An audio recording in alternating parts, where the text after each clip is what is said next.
Hello fellow hunters, and welcome back to the channel. If you're looking for guides on all of the 14 weapons from Monster Hunter Wilds, then you're in the right place. This and the other videos in this series are your ultimate guide to each and every weapon. All of the basics, the new moves, the new mechanics, and what you should be doing to get started once Monster Hunter Wilds fully releases in February. I already have a few weapon guides on the channel, and I plan on making guides for each and every weapon. But keep in mind, this game is still only in beta, so some of these things may change. Go ahead and let me know down in the comments what you guys think of these changes, and which weapon you want me to cover next. Don't forget to drop a like and subscribe for more Monster Hunter Wilds content. In today's video, we're going to be going over the Longsword. One of my favorite weapons, the Longsword is a dynamic and versatile weapon known for its sweeping attacks and precision strikes. Its primary mechanic revolves around the spirit gauge, which players can charge by landing hits. As the spirit gauge fills, you can unleash powerful spirit blade attacks that deal significant damage. The Longsword accommodates an aggressive yet precise playstyle. It's perfect for hunters who enjoy weaving in and out of danger while maintaining relentless pressure. Its fluid combos and counterattacks make it a favorite among players who thrive on timing and finesse. In Wilds, the Longsword's fluidness has been enhanced with new moves, new combos, and a few new mechanics to freshen up your gameplay. But before we dive in and take a look at the core moves, let's first go over the spirit gauge mechanic. This is the entire basis of the Longsword and should be understood before truly mastering the weapon. The spirit gauge is a small meter at the top left of your screen. Landing attacks will charge this gauge, then after performing spirit attacks, which I'll explain more about in a second, can elevate your gauge to the next level. Similar to other charged weapons, there are 3 levels: white, yellow, and red. In Wilds, this mechanic has slightly changed from previous games. When fully charged with the red gauge, you will no longer expend energy with attacks. Now the meter will slowly deplete over time. There are some new ways to extend this timer and replenish spirit gauge energy quickly. However, these are a little more complex. So let's go over the basics first. Starting with your Y combos, with no energy or no levels in the spirit gauge, pressing Y will perform an overhead slash. Pressing it a second time will again do another overhead slash, but following up with a third Y will do a new move called the crescent slash. For your B combos, hitting B once will do a thrust, and hitting it a second time will do a rising slash. You can also combine Y and B at the same time to do a fade slash. This can be influenced with directional inputs, leading to forward, backward, and lateral fade slashes. Now that your spirit gauge is filled, in order to advance to the next level, you'll need to perform a spirit blade combo. This is a 4-part attack, but the only input you'll need is the right trigger. This will have you do a series of slashes and swings leading up to a spirit round slash, this being the single most important part of the entire combo. Landing this last swing is what will advance your gauge to the next level. Even if you hit every other part of the combo, but you miss the final swing, you will not advance and have to start building energy all over again. Keep in mind, you'll need an almost full gauge before beginning this combo, as each one of these Spirit Blade attacks will use a small portion of Spirit Gauge energy. But these attacks can now be influenced by directional input, making it slightly easier to position yourself to be able to land that final swing. Successfully performing this combo once will charge your gauge to white, a second time will bring your gauge up to yellow, and doing the combo a third time will charge your gauge to red. Each one of these levels adding a slightly stronger attack bonus to your sword.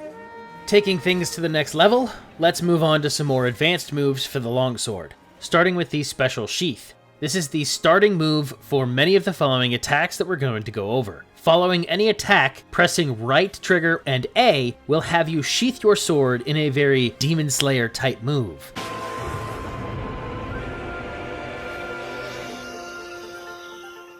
And after entering Special Sheath, you now have 2 options. The first option is pressing Y, which will perform an IE slash. The other is pressing right trigger to perform an IE spirit slash. The IE slash, when landed, will begin to autofill energy to your spirit gauge, making it easier to continue combos without having to worry about running out of energy. And the attack itself doesn't even use any spirit gauge energy, making this a pivotal piece to the Longsword's core gameplay loop. The IE Spirit Slash has slightly changed. Now, when timing your attack just right, will still act as a counter, but will now grant you a spirit gauge level. There is also no more penalty for missing, so you can be much more lenient when using this attack, without fear of losing any levels to your spirit gauge. If you ever find yourself in a situation that you can't use either of these attacks, you can now dash out of this animation, saving yourself from being a sitting duck. Next we have the Foresight Slash. Following any attack, press right trigger and B. If timed properly, you can also use this as a counter, and it's a great way to cancel out of combos. If you're hit during the animation for this attack, you'll see a white flash and a particle effect. If you're able to then land the follow-up on the return dash, pressing right trigger will allow you to go directly into the Spirit Round Slash, that last step in this Spirit Blade combo, meaning this is one of the fastest ways to level up your spirit gauge. You can now also dodge out of this attack, exactly like the IE slashes, spending less time in animations and being able to move around much faster. New to Wilds is a different version of the Foresight Slash, called the Foresight Whirl Slash. This has a similar function, however this can only be performed while you already have the spirit gauge in red. This will use some of your spirit energy, but if connecting with this attack, will also refund a small amount of that energy back to you. While in the red spirit gauge, the Longsword will now also unlock a brand new moveset. This is essentially an enhanced version of your base Y combo, now called the Crimson Slash. You can now influence this with directional input and change the direction of each of your slashes, making it easier to hit moving targets. Along with the Crimson Slash combo comes another new move to the Spirit Blade combo, called the Spinning Crimson Slash. You can do this by hitting right trigger after any Spirit Round Slash. It can be influenced by directional input and will refund a large portion of your red spirit gauge on a successful hit. This is a great new addition to the Longsword, as it can be worked into some amazing new combos because you won't sheath your sword like after some other attacks. This is especially good because it can be followed up with some very powerful moves, including the Crimson Slash, a Spirit Blade Thrust, or the Special Sheath. One of the coolest new additions to the Longsword is a very samurai-esque move called the Spirit Charge. Holding right trigger will allow you to ready your sword overhead, and at full charge, go straight into a Spirit Round Slash, leveling up your spirit gauge exactly like the Spirit Blade combo does. Holding this attack will use stamina, but allows you to move around while holding to reposition if needed. This attack can also be released early to continue at different levels of the Spirit Blade combo, and more importantly, is a great way to cancel out of combo animations, leading to even less vulnerability throughout the fight. The biggest and most impressive addition to the Longsword is its add-on to the biggest move, the Spirit Helmbreaker. In order to begin the Helmbreaker, you must first perform and land a quick move called the Spirit Thrust by pressing right trigger and Y.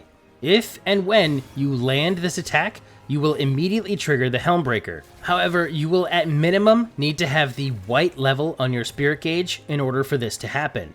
If you do not, then this attack will not trigger. The Helmbreaker will have the hunter leap into the air and slam the sword down through the monster, hitting for a very large amount of damage. This attack is the biggest move in the Longsword's arsenal. I recommend only using this attack while having the red spirit gauge, because if performed while in the white or yellow levels, you will be doing significantly less damage. In Wilds, the Helmbreaker has gotten so much better. If pressing right trigger after landing a Helmbreaker, you will then combo into a Spirit Release Slash. This is an additional flurry of attacks, landing an even greater and more destructive finish. Normally the Helmbreaker would consume one level of spirit gauge, but if combined with the Spirit Release Slash, it will consume 2 levels. However, if you land the majority of the combo, a large portion of that energy will be returned to you. As an added bonus, you will gain Hyper Armor throughout the entirety of the combo, meaning you can't be knocked out of it, but you will still take damage. More fantastic changes to the Helmbreaker is that you can now cancel the slam mid-air to avoid missing, and there is no penalty. This is a fantastic change because I can't tell you how many times I've lined up this attack just for the monster to slide away right at the last second. A new ability has been added to all weapons in Wilds, and it's called Focus Mode. While in this mode, you'll be able to highlight weak points that have been created on the monster called wounds, as well as adjust your camera angles much easier. The Longsword's special focus mode attack is called Unbound Thrust. Pressing left trigger and right bumper will do an attack that, if connecting with one of those wounds, will do a massive amount of damage and will give you a spirit gauge level. You can increase multiple levels if you break more than one wound at a time. This attack can also be influenced by directional inputs, leading to slightly different moves, allowing you to reach wounds in different places on the monster. Focus mode, while very destructive on its own, can be used to greatly improve your accuracy with other combos as well.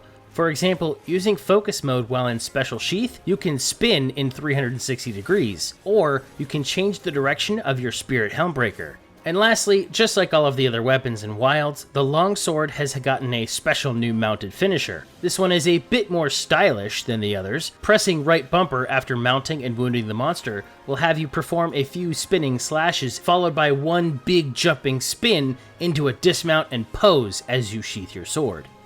But that is about everything for the Longsword, from the basics to all of the new moves and mechanics.